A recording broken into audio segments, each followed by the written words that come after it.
Heavy. Alright.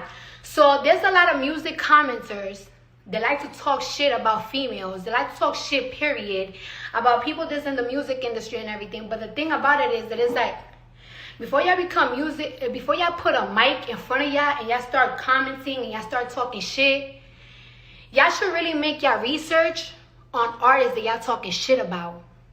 And I want to make this very clear. I'm a self-made bitch. I'm a super self-made bitch. I made myself. Before a TV show made me, I made myself. And also, I really want to thank anybody that do their research on me and stand up for me, because a lot of people don't be standing up for me.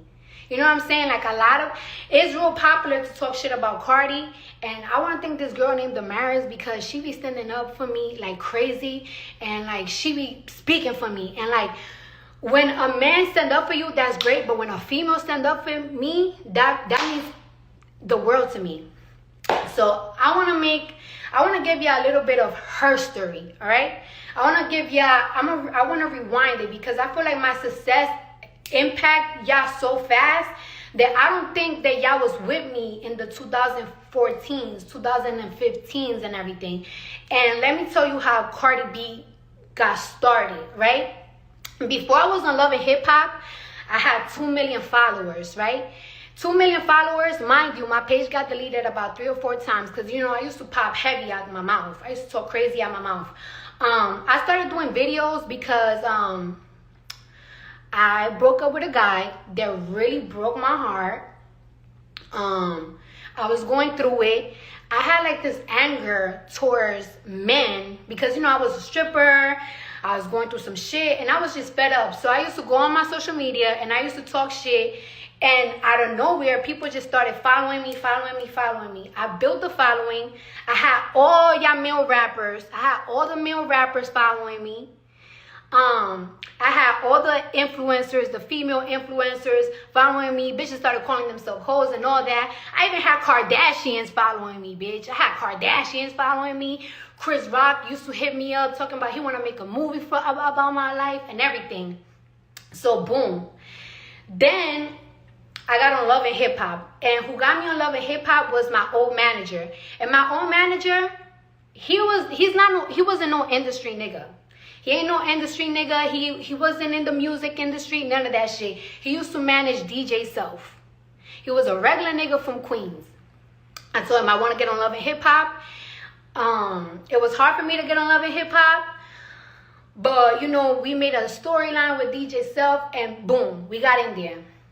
Before Love and Hip Hop premiere, I was working on music. My manager at the time, he said that like, yo, every single time you get in the car, you remix things really fast. You should consider doing music. I really was not with it at first because it's like I was like a little shy. And then he took me to a studio. He put me a beat. He's like, write to this shit. I wrote to it. I made Stripper Hole. And I need all my money makers, bring that cash out. I bring all my money in there, bring that cash out. He's like, we got to shoot a video right now for it. I'm like, all right, whatever. Before Love and Hip Hop premiere, I want to get emotional. My manager at the time told me, you need to quit stripping before this show airs out.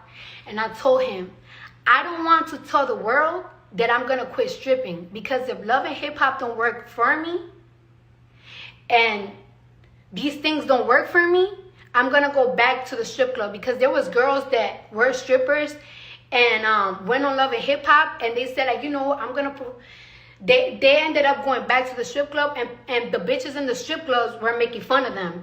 I didn't want it to be that, but he was like, you know what, you gotta believe in yourself. So I betted on myself, and I think on my 23rd birthday, I said this will be the last day that I strip, and I told the world that this will be the last day that I strip. All right, boom.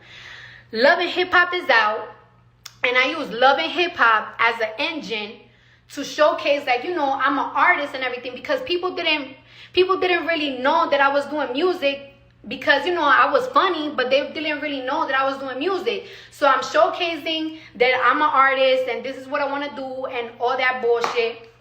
All right, boom. So Love and Hip Hop premieres. I have a song and people are listening to it. It's charting on this random ass chart on Billboard, whatever the fuck. We go to a label, and they told me that they wanted to sign me for $50,000. They wanted to sign me for $50,000, and they had to finish watching because Love and Hip Hop was playing, but like it was like Love and Hip Hop hasn't finished the first season, so there was that, and we have to see your actions on Love and Hip Hop, because if you too like ratchet or if you're doing too much, we can't sign you.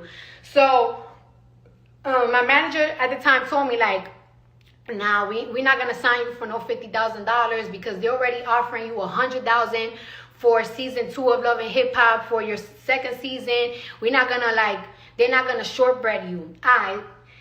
So we keep going to these labels and we keep showing them that people keep listening to the Stripper Hole song, and then we put Forever Ran Down on that bitch twice, and we putting the mixtape out. It does good in numbers, but it's not good enough to get me signed. So then I finally feel like I'm about to catch my break. There's this fire ass song that came out in New York. It's called Wait a Minute. Wait a minute. They hit me up that they wanted me to be on the remix with Remy Ma and 50